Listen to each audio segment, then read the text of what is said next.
Hello guys, welcome to SK achiever nurses classes. Myself Saurabh Kumar, BSc nursing tutor. आज हम लोग जो नए टॉपिक लेकर आए हैं वो उसका नाम है हमारा एंटीपार्टम हेमरेज। तो ये एंटीपार्टम हेमरेज क्या होता है इसको देखते हैं। तो सबसे पहले इसको समझते हैं टर्मिनोलॉजी को, एंटीपार्टम हेमरेज। तो दो पार्टों में हम लोग इस टॉपिक को डिवाइड करते हैं, एंटीपार्टम और हेमरेज। हेमरेज मीन्स क्या होता है आपका? ब्लीडिंग। हेमरेज मीन्स ब्लीडिंग आपका हो जाएगा। और antepartum must during the pregnancy. तो इसका मतलब क्या? ड्यूरिंग द प्रेगनेंसी कोई भी ब्लीडिंग हो आपका, उसे हम लोग क्या कहते हैं? Antepartum haemorrhage. अब डिफिनीशंस क्या कह रहा है हमारा कि any amount of bleeding from female genital tract just after the 28 week the pregnancy to the expulsion of foetus known as APH. Means जब भी प्रेगनेंसी के दौरान कोई भी ब्लीडिंग हो, टिल कब तक? फीटस जब तक निकल बाहर एक्सपेल आउट नहीं हो जा रहा है, फीटस का जन्म नहीं हो जा रहा है तब तक। और वो समय कब से काउंट होगा हमारा? 28 वीक से। 28 week to expulsion, till expulsion of the foetus से लेकर हमारा कोई भी ब्लीडिंग हो उसे हम लोग क्या कहेंगे? Antepartum haemorrhage. तो ये हमारा एंटीपार्टम हेमरेज का डेफिनेशन हुआ। क्या हम लोग पढ़े एंटीपार्टम में? जब भी 28 वीक से लेके फीटस के जन्म तक कोई भी ब्लीडिंग हो, रक्तस्राव हो, उसे हम लोग क्या कहते हैं? Antepartum haemorrhage. अब हम लोग बात करते हैं कि इसका इंसिडेंस रेट क्या होता है। तो इंसिडेंस रेट को देखें तो हमारा 3% इंसिडेंस होता है। मतलब 100 प्रेगनेंसी है तो 100 प्रेगनेंसी में आपका जो 3 प्रेगनेंसी है वो एपीएच को देखने को मिलेगा आपको। 3 प्रेगनेंसी में आपको एपीएच देखने को मिलेगा। इसका ये इंसिडेंस रेट होता है, इंसिडेंस आईआर, इंसिडेंस रेट होता है ये। अब बात करेंगे कॉजेज क्या होता है एंटीपार्टम हेमरेज का। तो एंटीपार्टम हेमरेज में आपका बेसिकली 3 कॉजेज आते हैं। क्या क्या आते हैं 3 कॉजेज? तो सबसे पहले हमारा आता है प्लासेंटल कॉज। मीन्स प्लासेंटा के कारण जो होता है प्लासेंटल कॉज कहते हैं उसे, प्लासेंटल कॉज। दूसरा आता है अनएक्सप्लेन्ड कॉज। तीसरा आता है एक्स्ट्रा प्लासेंटल कॉज। अब प्लासेंटल कॉज में क्या आता है? एब्रेसियो प्लासेंटा और प्लासेंटा प्रीविया। अब एब्रेसियो प्लासेंटा और प्लासेंटा प्रीविया 2 कॉजेज आएंगे। प्लासेंटा प्रीविया क्या होता है, एब्रेसियो प्लासेंटा क्या होता है, आगे के वीडियो में हम लोग आगे नेक्स्ट मतलब इसी वीडियो में हम लोग डिटेल्स में डिस्कस करेंगे इस दोनों टर्मिनोलॉजी को, एब्रेसियो प्लासेंटा और प्लासेंटा प्रीविया को। दूसरा आता है हमारा अनएक्सप्लेन्ड कॉज। अनएक्सप्लेन्ड कॉजेज में क्या होता है? मतलब कि जो कॉजेज हम एक्सप्लेन पूरी तरह नहीं कर सकते हैं कि इसी रीजन के कारण हमारा पीएच हुआ है, एंटीपार्टम हेमरेज हुआ है, उसी को हम लोग क्या कहते हैं? अनएक्सप्लेन्ड कॉज कहते हैं। तीसरा आता है एक्स्ट्रा प्लासेंटल कॉज। अब एक्स्ट्रा प्लासेंटल कॉजेज में हमारा लोग क्या आ जाएगा? जैसे लाइक डेट लोकल सर्वाइकल कोई भी लीजन्स हुआ हो, या सर्वाइकल पोलिप्स हुआ हो, कार्सिनोमा ऑफ द सर्विक्स हुआ हो, या वेरिकोस वेन हुआ हो। ये सारे चीजें हमारा क्या आते हैं? एक्स्ट्रा प्लासेंटल कॉज में आते हैं। तो सबसे पहले हम लोग देखेंगे मेनली एब्रेसियो प्लासेंटा और प्लासेंटा प्रीविया को। पहले हम लोग प्लासेंटा प्रीविया को देखेंगे, देन एब्रेसियो प्लासेंटा को देखेंगे। ये क्या क्या होते हैं 2 टॉपिक्स। तो इसको देखने के पहले हम लोग सबसे पहले देख लेते हैं कि प्लासेंटल कॉज यहाँ पर जैसे हम लोग बोले थे वैसे लिखा है प्लासेंटा प्रीविया और एब्रेसियो प्लासेंटा। एब्रेसियो प्लासेंटा होता है, यहाँ पर पी होता है आपको, ABREPTIO। आप लोग नोट्स बनाते चलिए ताकि आप लोगों को समझना इजी हो। और चैनल को सब्सक्राइब नहीं किए हैं तो जल्दी से सब्सक्राइब कर दीजिए ताकि लेटेस्ट अपडेट आप लोगों तक पहुंचता रहे। हमारा एसके अचीवर नर्सेस क्लासेस आप लोगों के लिए सबसे सिंपल लैंग्वेज में नोट्स प्रोवाइड करता है और एक्सप्लेनेशंस प्रोवाइड करता है जिसे आप लोगों को समझने में आसानी हो। तो सबसे पहले हम लोग प्लासेंटा प्रीविया को यहाँ पर देखते हैं कि प्लासेंटा प्रीविया क्या होता है। तो प्रीविया वर्ड क्या डिनोट करता है हमारा? पोजीशन, प्रीविया मीन्स क्या होता है हमारा पोजीशन, और प्लासेंटा मतलब आप समझ ही रहे हैं किसका बात कर रहा है। तो प्लासेंटा का पोजीशंस में एबनॉर्मेलिटी के कारण जो भी कंडीशंस ओकर होता है हमारा, उसी को हम लोग प्लासेंटा प्रीविया कहते हैं। प्लासेंटा में पोजीशन के कारण जो भी कंडीशन हमारा उत्पन्न होता है ओकर होता है, उसी को प्लासेंटा प्रीविया कहते हैं। तो पोजीशंस मीन्स क्या, तो पोजीशंस क्या होता है मेनली हमारा प्लासेंटा आपको, हमारा प्लासेंटा जो है कहाँ ऊपर फंडस वाले पार्ट में रहना चाहिए। तो ये फंडस पार्ट में ना होकर कहीं यहाँ पर अटैचमेंट हो जाए, यहाँ पर अटैचमेंट हो जाए, कहीं भी अनदर जगह अटैचमेंट हो जाए, तो उसी को हम लोग पोजीशंस कहते हैं। आगे देख रहे हैं क्या कह रहा है ये। तो प्लासेंटा प्रीविया मतलब implantation of placenta in lower segment of uterus either may be partially or completely previa denotes position। जैसे कि हम लोग बताएं कि प्रीविया क्या डिनोट कर रहा है हमारा पोजीशन से, और प्लासेंटा क्या है हमारा जो भी इम्प्लांटेशन हो वो लोअर सेगमेंट में, मोस्टली पार्ट जो प्लासेंटा को लोअर यूट्राइन सेगमेंट में हमारा इम्प्लीमेंट हो जाए, उसी को हम लोग प्लासेंटा प्रीविया कहते हैं। इसके 4 कैटेगरी होते हैं, एक एक कैटेगरी करके हम लोग समझते हैं किस कैटेगरी में कहाँ पर हमारा प्लासेंटा का।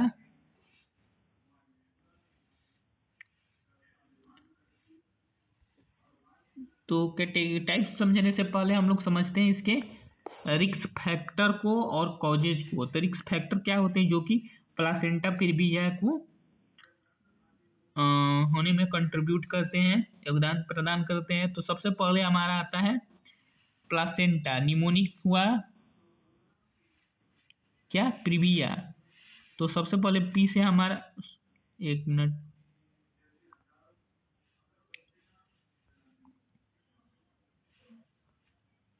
पी से क्या हुआ हमारा प्लासेंटा। अब इसमें क्या करें, placenta size and abnormality of abnormality, placenta size मतलब बिग प्लासेंटा।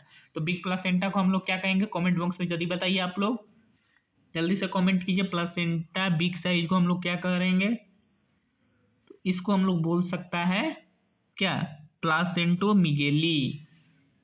फिर पी फोर क्या कह रहा है, प्रेजेंस ऑफ यूटेराइन अस्कार, कोई भी यूटेराइन अस्कार हो वो भी हमारा कंट्रीब्यूट कर सकता है प्लासेंटा प्रीविया। आर इसे क्या डिनोट कर रहा है, रैसेस। रैस क्या कर रहा है मतलब एशियन वुमेन, एशियन वुमेन जो भी होती हैं उनमें हाईली चांसेस होता है, इंसिडेंस रेट हाईली होता है प्लासेंटा प्रीविया होने का। बी से क्या कहता है वेरियस प्रेगनेंसी मतलब मल्टीपल प्रेगनेंसी को यहाँ पर बोल रहा है।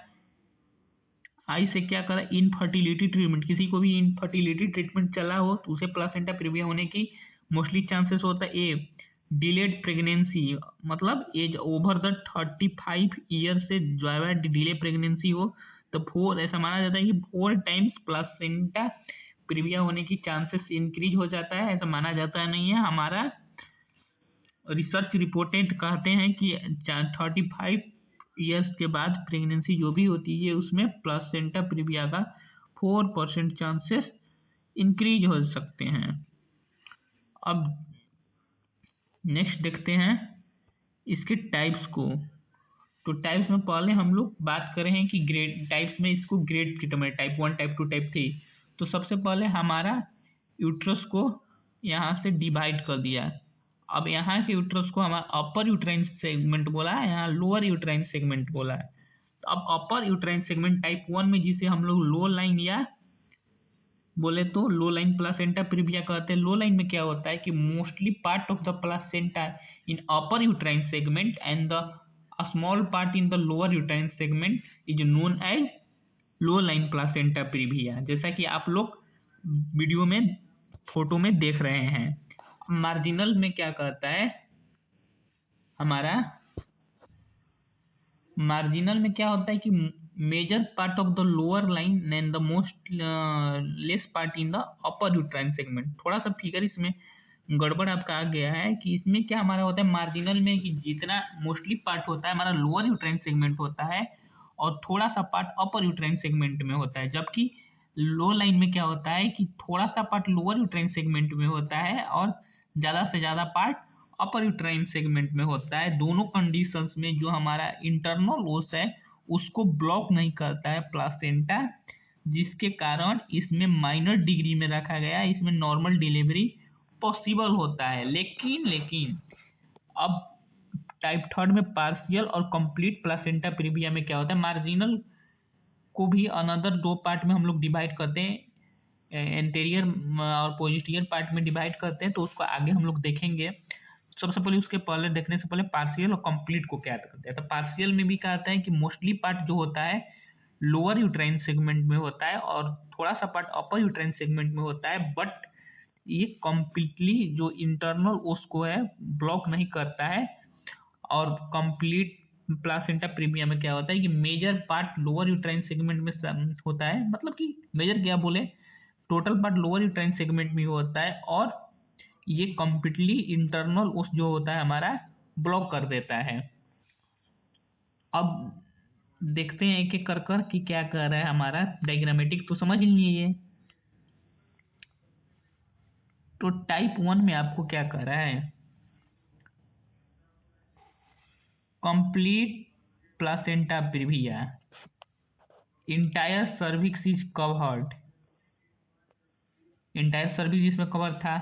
Partial placenta previa, partially covered the cervix, जिसे इंटरनल ओस हम लोग बोलते थे। मार्जिनल प्लासेंटा प्रीविया, अब the edge of the placenta reaches to the cervix but does not cover. Marginal में क्या था, ये जो एज था प्लासेंटा प्रीविया इंटरनल उसका उस पर तो पहुंच रहा है बट कंप्लीट कवर नहीं कर रहा है। लो लाइन प्लासेंटा प्रीविया में placenta is implanted in the lower uterus but does not reach the cervix. Lower uterus में इम्प्लीमेंट हो रहा है लेकिन ज्यादा पार्ट क्या है हमारा अपर यूट्राइन सेगमेंट में है, इसी को लो लाइन प्लासेंटा प्रीविया कहते हैं। तो आप लोग देख रहे हैं, तो अब इसका बात आता है हमारा कि मार्जिनल प्लासेंटा प्रीविया को हम लोग ने बोला था इसके दो कैटेगरी होते हैं। सबसे पहले इंटीरियर प्लासेंटा प्रीविया और दूसरा इंटीरियर प्लासेंटा प्रीविया और posterior placenta previa. Interior placenta previa में क्या होता है कि लोअर इम्प्लीमेंटेशन होता है, लेकिन क्या होता है just behind the symphysis PV, symphysis PV के जस्ट बिहाइंड होता है। इसके कारण जो हमारा इंटरनल ओस होता है, इनलेट होता है सर्विक्स का, सॉरी फीमेल पेल्विस का, वो प्रॉपर पैसेज बनता है फीटल एक्सपल्सन का। But in the case of the posterior placenta previa, इसमें आपका क्या होता है कि जब भी हमारा प्लासेंटा का होगा just front of the sacral promontory होगा, उसके फ्रंट में इम्प्लीमेंटेशन हो जाता है, जिसके कारण हमारा डिलीवरी नॉर्मल डिलीवरी होने में डिले होता है, जिसके कारण हमको LSCS करना पड़ता है। जबकि इंटीरियर प्लासेंटा प्रीविया में आपका कोई LSCS का जरूरत नहीं होता है, नॉर्मल डिलीवरी भी हो जाता है, बट लेकिन in the some situation LSCS इसमें भी करना पड़ता है। लेकिन पोस्टीरियर प्लासेंटा प्रीविया में किसी भी हाल में नॉर्मल डिलीवरी नहीं हो पाता है। बात इतनी सी है। अब चलिए आगे देखते हैं,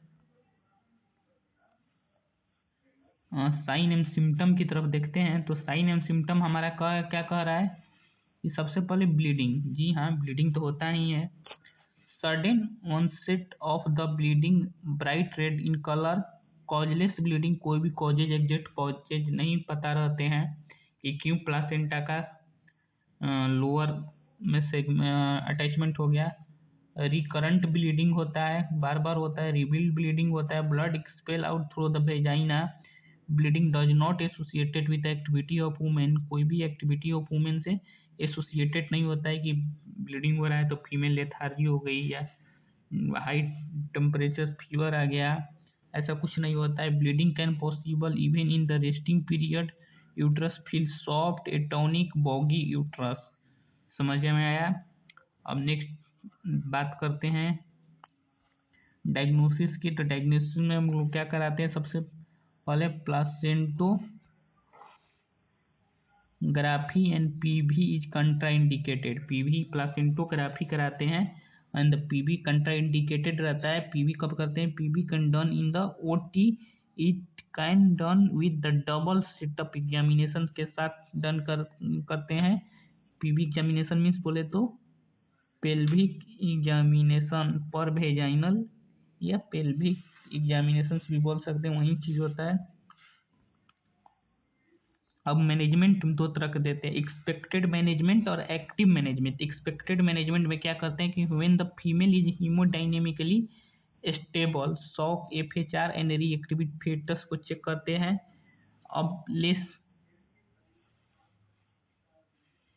व्हेन क्या कर रहा है हमारा, when the female is haemodynamically stable, check FHR and reactivity of fetus less than 27-week gestation on the continue the pregnancy to the term.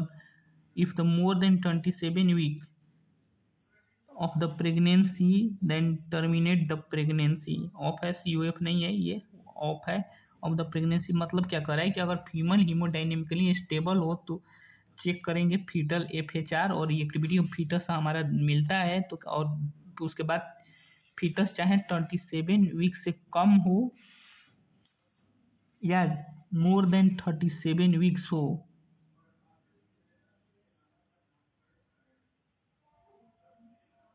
तो क्या करें। हाँ सॉरी, यहाँ पे ये कह रहा है कि अगर फीटस हीमोडाइनेमिकली स्टेबल हो, उसका एफएचआर और रिएक्टिविटी चेक करेंगे, उसके बाद अगर फीटस 37 वीक से कम है तो उससे कंटिन्यू करेंगे प्रेगनेंसी टर्म तक। अगर 37 वीक से ज़्यादा हो गया है फीटस, टर्म फीटस हो गया है तो उसे प्रेगनेंसी को टर्मिनेट करेंगे, डिलीवरी करा देंगे। देन अब कह रहा है हमारा एक्टिव मैनेजमेंट क्या होता है। चलिए एक्टिव मैनेजमेंट की ओर बढ़ते हैं, देखते हैं। तो एक्टिव मैनेजमेंट हमारा कह रहा है कि when female is haemodynamically unstable, decrease FHR और नॉन रिएक्टिव फीटस हो तो आइदर 37 वीक से कम हो या 37 वीक से ज़्यादा हो, प्रेगनेंसी को उसी समय टर्मिनेट कर देते हैं ताकि कॉम्प्लिकेटेड न हो, आगे की कंडीशन मदर के लिए कॉम्प्लिकेशंस ना हो या फिटस के लिए कॉम्प्लिकेशंस ना हो। किसी किसी केस में फिटस तो एलाइव हो जाता है बट किसी किसी में डेथ भी हो जाता है, बट मदर को सेव कराना फर्स्ट प्रायोरिटी रहता है इस केस में। अब दूसरा हमारा कॉजेज था प्लासेंटल कॉज में एब्रप्सियो प्लासेंटा। एब्रप्सियो प्लासेंटा मीन्स क्या होता है, एब्रप्सियो क्या होता है मतलब प्री मैच्योरिटी से हमको डिनोट करता है। इसका क्या मतलब होता है, single in the pre mature separation of the placenta just before the term. हमारा प्लासेंटा का सेपरेशन कब होता है, जब भी डिलीवरी होता है, डिलीवरी के टर्म होता है फिटस, फिटस टर्म होने के बाद डिलीवरी होता है, उसके बाद प्लासेंटा का सेपरेशन होता है। लेकिन यहाँ पर क्या होता है, ब्रप्सियो प्लासेंटा में before the term 37 week gestation week पूरा होने से पहले, डिलीवरी होने से पहले ही प्री मैच्योर सेपरेशन हो जाता है, पहले सेपरेशन हो जाता है प्लासेंटा को, उसी को हम लोग क्या कहते हैं, एब्रप्सियो प्लासेंटा। अब एब्रप्सियो प्लासेंटा को कॉजेज की बात करें, इसके क्या क्या कारण हो सकते हैं, तो इसका कारण मेनली क्या होता है, प्रेगनेंसी इंड्यूस्ड हाइपरटेंशन होता है। उस पर आपको सेपरेट वीडियो मिल जाएगा कि प्रेगनेंसी इंड्यूस्ड हाइपरटेंशन क्या होता है आपका। तो सबसे पहले कॉजेज होता है हमारा common causes pregnancy induce hypertension, दूसरा इन्फेक्शन, ट्रॉमा, इंजरी। अब बात करते हैं, थोड़ा सा समझते हैं यहाँ पर कि प्रेगनेंसी इंड्यूस हाइपरटेंशन कैसे कॉज करता है। तब pregnancy induce hyper because of the vasoconstriction decrease the placental perfusion. अब प्रेगनेंसी हाइपोटेंशन क्या होता है, वासोकंस्ट्रिक्शन होगा, वासोकंस्ट्रिक्शन हो जाने के कारण क्या होगा कि जो प्लासेंटा में ब्लड का परफ्यूजन है वो डिक्रीज हो जाएगा, मतलब कि प्लासेंटा से फीटस में जो भी ब्लड का ट्रांसपोर्टेशन है वो डिक्रीज हो जाने के कारण प्री मैच्योर सेपरेशन होगा। इन्फेक्शन हुआ हो या ट्रॉमा हुआ है या इंजरी हुआ है, दोनों एक ही बात है, उस केसेस में भी हमारा प्री मैच्योर सेपरेशन देखने को मिल जाते हैं। अब बात करते हैं इसके टाइप्स की, तो टाइप मोस्टली हमारा 3 टाइप होता है, bleeding type, conceive type and mixed type. तो सबसे पहले हम लोग बात करते हैं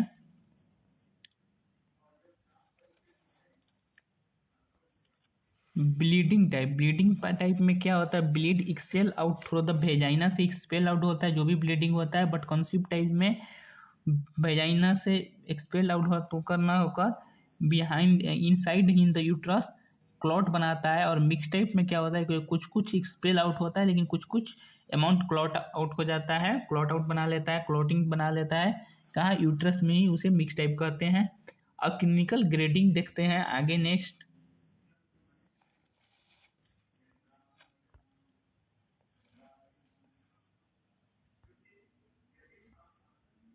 तो ग्रेड जीरो क्या में क्या होता है, no significant sign and symptom of the abruptio placenta. यहाँ पर एब्रप्स ऑफ है, एब्रप्सियो प्लासेंटा का कोई स्पेसिफिक साइन एंड सिम्टम नहीं होता है। No any kind of bleeding are seen, only diagnosis can confirm the disease. Diagnosis होता है तभी कंफर्म होता है डिजीज। बट अब ग्रेडिंग वन में क्या होता है हमारा कि 40% ऑक्यूपाई करता है, इन माइल्ड ब्लीडिंग होता है लेकिन नॉर्मल एफएचआर होता है, शॉक इसमें प्रेजेंट नहीं होता है, नो एनी सीवियर कॉम्प्लिकेशन होता है, कोई भी सारा कॉम्प्लिकेशंस नहीं होता है। नेक्स्ट क्या होता है हमारा ग्रेड टू में क्या होता है कि 45% ऑक्यूपाई करता है, but most grading of the abruptio placenta most common grading है। मॉडरेट ब्लीडिंग देखने को मिलेगा, एफएचआर यहाँ पर डिक्रीज हो जाएगा बट शॉक अभी तक ऑब्सेंट ही रहेगा। अब ग्रेड थ्री में क्या होता है हमारा कि यहाँ पर सीवियर ब्लीडिंग देखने को मिलता है, एफएचआर कंप्लीटली ऑब्सेंट हो जाता है लेकिन शॉक प्रेजेंट रहता है। शॉक स्पेलिंग होता है SHOCK, नॉट SHACK, ठीक है।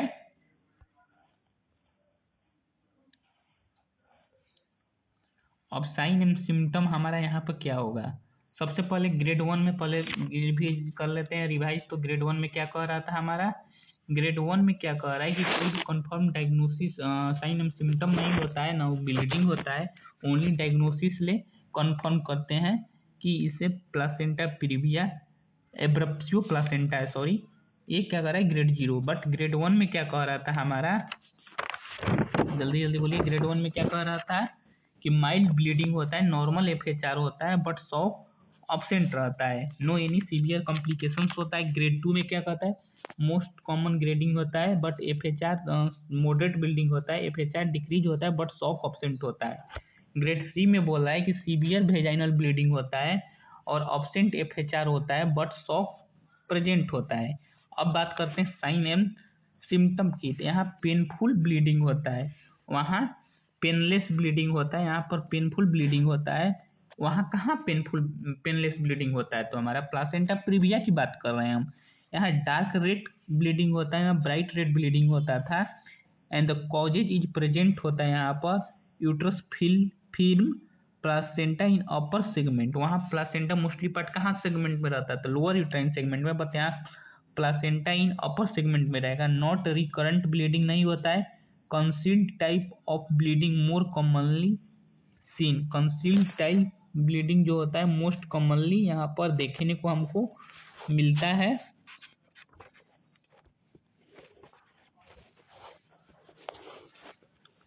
अब आगे की बात करते हैं, हमारा इसका डायग्नोसिस क्या क्या हम लोग कंफर्म करने के लिए करते हैं कि इसको प्लासेंटा प्रीविया है कि एब्रप्सियो प्लासेंटा है। तो सबसे पहले हम लोग इसको यूएसजी ही मोस्टली होता है, यूएसजी कराते हैं, सीबीसी भी कराते हैं कि इन्फेक्शन भी पता चलता है, लेकिन कंफर्म डायग्नोसिस हमको यूएसजी से ही पता चलता है, अल्ट्रासोनोग्राफी। अब बात करेंगे मैनेजमेंट की। मैनेजमेंट में मेडिकल मैनेजमेंट में क्या करेंगे कि फ्लूइड एंड ब्लड रिप्लेसमेंट देंगे, दूसरा क्या करेंगे ऑक्सीजन इनहेलेशन देंगे, तीसरा एनाल्जेसिक एंटीबायोटिक मॉर्फिन वॉर्फिन देंगे, वेजाइनल डिलीवरी ब्लड लॉस और मिनिमल करेंगे। Mother condition is stable to give betamethasone for the fetal lung maturity के लिए देंगे बीटा मेथासोन। अब सर्जिकल मैनेजमेंट में क्या करेंगे कि अगर एब्रप्सियो प्लासेंटा है तो तुरंत फीटस को LSCS lower uterine segment surgery द्वारा हम इसको फीटस को डिलीवरी कराएंगे। सर्जिकल मैनेजमेंट देखते हैं क्या करें, LSCS lower segment of the caesarean session द्वारा कर सर्जरी कराकर फीटस को रिमूव आउट करेंगे। तो चलिए आज की वीडियो में हम लोग एक बार समराइज कर दें कि क्या क्या हम लोग देखें। सबसे पहले हम लोग क्या देखें हम लोग एंटीपार्टम हेमोरेज। एंटीपार्टम हेमोरेज क्या कह रहा था कि जब भी ब्लीडिंग ड्यूरिंग द प्रेगनेंसी हो, कब से 28 वीक से लेकर जब तक फिटस का डिलीवरी ना हो, तो एंटीपार्टम हेमोरेज कहते हैं। इसके कॉजेज क्या होते थे? 3 कॉजेज होते थे, placental cause, unexplained cause, extra placental cause. Placental cause में क्या हमारा आता था? एब्रप्सियो प्लासेंटा और प्लासेंटा प्रीविया। प्लासेंटा प्रीविया में हमारा क्या आ रहा था? प्लासेंटा प्रीविया में क्या होता था कि जो भी लोकेशन था, लोकेशंस में प्रॉपर फंडस पार्ट में, अपर पार्ट में, सेगमेंट में इसको अटैचमेंट होना चाहिए था, लेकिन लोअर यूट्राइन सेगमेंट में होता था अटैचमेंट, इसलिए इसको हम लोग प्लासेंटा प्रीविया कहते थे। प्रीविया हमारा डिनोट करता था पोजीशन से, मीन्स लो लाइंग ऑफ। इसमें अब टाइप क्या होते थे हमारा? Low lying placenta previa. Low lying placenta previa में क्या होता है कि मोस्टली पार्ट अपर में होता था, लेकिन कुछ part, some part lower uterine segment में होता है, बट इंटरनल ओस को कंप्लीटली ब्लॉक नहीं करता था, या वहां से इंटरनल ओस तक रीच नहीं करता था, बट मार्जिनल में major part lower uterine segment में होता था और less part upper uterine segment में। यहाँ पर इंटरनल ओस में पहुंच जाता था। और दूसरी इसमें 2 टाइप होते थे, एंटीरियर और पोस्टीरियर प्लासेंटा। एंटीरियर आप लोग समझे कि जस्ट बिहाइंड द सिम्फाइसिस पीबिस में होता था, और पोस्टीरियर प्लासेंटा प्रीविया में just front of the symphysis पीबिस पर अटैच, सैक्रल पोमेंट्री पर अटैच होता था। और तीसरा था इनकम्प्लीट, और चौथा था कंप्लीट। कंप्लीट में क्या होता था? पूरा इंटरनल ओस को ब्लॉक कर देता था, सर्विक्स को ब्लॉक कर देता था। बस इनकम्प्लीट में लोअर यूट्राइन सेगमेंट में सारा पार्ट रीच कर जाता था, बस कंप्लीटली ब्लॉक नहीं कर पाता था, पार्शियली ब्लॉक करता था, इसलिए इनकम्प्लीट थर्ड को कहते थे। अब इसमें हमारा साइन एंड सिम्टम था, सडन ब्लीडिंग हो रहा था, ब्राइट रेड ब्लीडिंग था, कॉजलेस ब्लीडिंग था, पेनलेस ब्लीडिंग था, रिकरेंट ब्लीडिंग था, डायग्नोसिस प्लासेंटोग्राफी था, पीवी एग्जामिनेशन था, गाइनी डबल सेप्टअप में करना था। मगर मैनेजमेंट में क्या था? एक्सपेक्टेड मैनेजमेंट, एक्टिव मैनेजमेंट था। दूसरा पार्ट में देखें हम लोग क्या, abruptio placenta. Abruptio placenta means premature separation. Premature separation था, इसमें भी टाइप 3 था हमारा, ब्लीडिंग टाइम, कंसील्ड टाइप और मिक्स टाइप। कंसील्ड टाइप में क्या था? क्लॉट अंदर ही बनता था। ब्लीडिंग टाइप में क्या था? एक्सपेल आउट होता था। और मिक्स टाइप में दोनों का मिक्सचर था। इसमें ग्रेडिंग था 0, 1, 2, 3। आप लोग ग्रेडिंग भी अच्छे तरह हम लोग पढ़े। साइन एंड सिम्टम फिर इसका देखेंगे। वहाँ पर पेनलेस ब्लीडिंग था, यहाँ पर पेनफुल ब्लीडिंग था, dark red colour bleeding, causes is present था, यूट्रस फिल्म था, placenta in upper segment, no recurrent bleeding था, कंसील्ड टाइप ब्लीडिंग था। हम तो इसका डायग्नोसिस यूएसजी था। इसमें भी मैनेजमेंट में हम लोग मैनेजमेंट में डायरेक्ट मेडिकल मैनेजमेंट और सर्जिकल मैनेजमेंट में एलएससीएस करते थे। तो इतने के लिए धन्यवाद, पढ़ने के लिए, साथ में वीडियो में बने रहने के लिए। और नेक्स्ट वीडियो के लिए आप हमारे यूट्यूब चैनल एसके जीवन वर्सेस क्लासेस को सब्सक्राइब कीजिए, ताकि सिंपल सटीक लैंग्वेज में आप लोग हम लोग समझा सकें, ताकि नर्सिंग को इजी बना सकें। तब तक के लिए धन्यवाद, मिलते हैं और ही ऐसे नेक्स्ट वीडियो में नेक्स्ट टॉपिक के साथ साथ। और जिस टॉपिक पर आपको वीडियो लेटेस्ट चाहिए, तो आप हम कमेंट बॉक्स में कमेंट कीजिए, ताकि हम लोग फटाफट आप लोगों के लिए वीडियो प्रोवाइड कर सकें। जय हिंद, जय भारत।